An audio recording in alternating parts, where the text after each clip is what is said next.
আপনি বিশ্বাস করেন কারো সমালোচনা করে বা কাউকে জোর করে ছোট করে অন্যের সম্মান বাড়ে না? সম্মান দেওয়ার মালিক আল্লাহ, মানুষের মনের মধ্যে কবুলিয়াত দেওয়ার মালিক আল্লাহ। এইসব ইস্যু সৃষ্টি করে আর এইসব ঝামেলা করে কারো সম্মান কেউ নষ্ট করতে পারে না। যার যার তাকওয়া, যার যার পরহেজগারিতা, যার যার কবুলিয়াত আল্লাহর কাছে। আল্লাহ পাক আমাদেরকে বোঝার তৌফিক দান করুন। আপনি বিশ্বাস করেন কারো সমালোচনা করে বা কাউকে জোর করে ছোট করে অন্যের সম্মান বাড়ে না?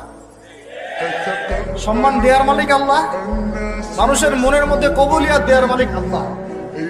এইসব ইস্যু সৃষ্টি করে আর এইসব ঝামেলা করে কারো সম্মান কেউ নষ্ট করতে পারে না।